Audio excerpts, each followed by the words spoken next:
Dear students of English grammar, आज हमारी इस Hindi medium lecture 1 part second lecture में हमारा टॉपिक है how to translate the sentences based on participles.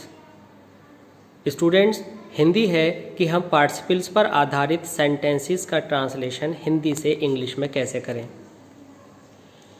हमने पिछली वीडियो में दो रूल्स में ये जाना था कि जब हमारे दो कार्य होते हैं और पहले के तुरंत बाद दूसरा कार्य होता है तो पहले कार्य को हम किस तरह ट्रांसलेशन करते हैं, और अगर दो कार्य हों और दोनों में देर लगे तो किस तरह से ट्रांसलेशन करते हैं। यहाँ पर हम कुछ अलग तरह का रूल जानेंगे। आइए देखते हैं रूल नंबर 3। यहाँ पर दो कार्य तो होते हैं लेकिन एक कार्य पहले ही ऑलरेडी हुआ हो चुका होता है। तो अगर हम हिंदी में शब्दांशों की बात करें तो उसमें हुआ जैसा कुछ अंश लगा हुआ होगा, जैसे बिका हुआ, टूटा हुआ, कूटा हुआ, रोया हुआ, पिटा हुआ। तो उस आइडेंटिफिकेशन को हम वर्ब की थर्ड फॉर्म में लिख देते हैं। उदाहरण के तौर पर यह जग टूटा हुआ है तो हमारा सेंटेंस है दिस इज जग, बट जग की विशेषता टूटा हुआ या फूटा हुआ तो दिस जग इज ब्रोकन। तो ये ब्रोकन जो है यहाँ पर एडजेक्टिव है, तो ये विशेषता हुई थर्ड फॉर्म में। तो वर्ब की थर्ड फॉर्म को विशेषता की तरह से जब हम काम करते हैं तो वह पार्टिसिपल कहलाती है। इसी तरह से आप सेंटेंस देखें। सेंटेंस है पहले इस थर्ड नंबर सेंटेंस का बी पार्ट, क्या आपने मुझे फटी हुई किताब दी। तो हमारा नॉर्मल सेंटेंस है did you give me the book, but book कैसी है, what type of book, book is फटी हुई, टॉर्न। तो टीयर टॉर टॉर्न, यहाँ पर जो टॉर्न है वो थर्ड फॉर्म है। तो यहाँ पर हमने उसको थर्ड फॉर्म लिख करके विशेषता की जगह लगाया बुक से पहले, तो पार्टिसिपल बन गया। तो हमने लिखा did you give me the torn book. It means जब भी कोई कार्य पहले हुआ होता है तो उस कार्य में हम थर्ड फॉर्म का यूज करते हैं।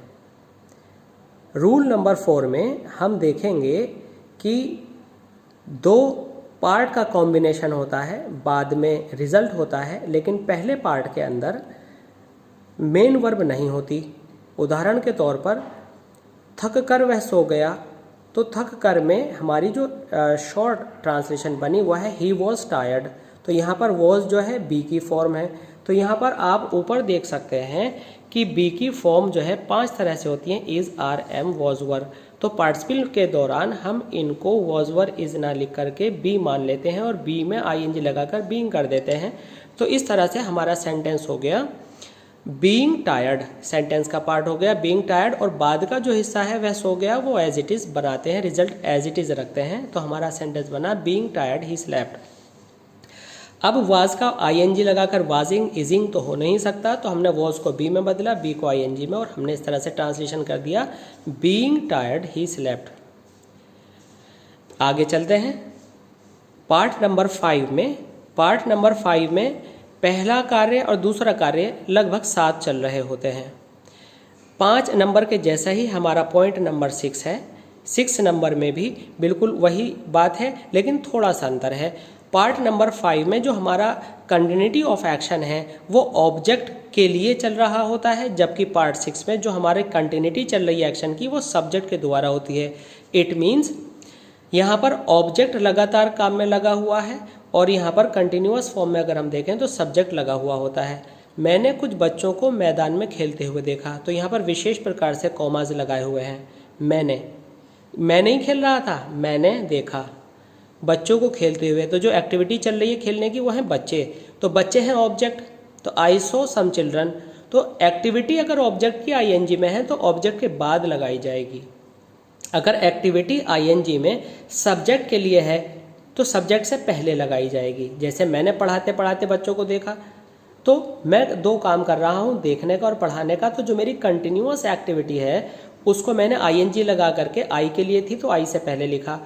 बस एक बात ये ध्यान रखनी है कि यदि सब्जेक्ट के लिए है तो वाइल एक्स्ट्रा लगेगा।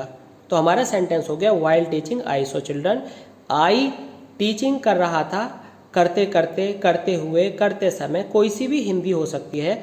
आपको इसको वाइल से बनाना है, while teaching I so children. जबकि यहाँ पर आई नहीं खेल रहा था, बच्चे खेल रहे थे। तो जो काम कंटिन्यू कर रहा है उसके आसपास आईएनजी रहती है। ऑब्जेक्ट है तो ऑब्जेक्ट के बाद, और अगर सब्जेक्ट है तो सब्जेक्ट से पहले वाइल एक्स्ट्रा लगाकर, जबकि वाइल ऑब्जेक्ट में नहीं लगता है।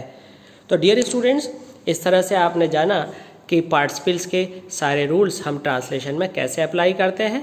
धन्यवाद।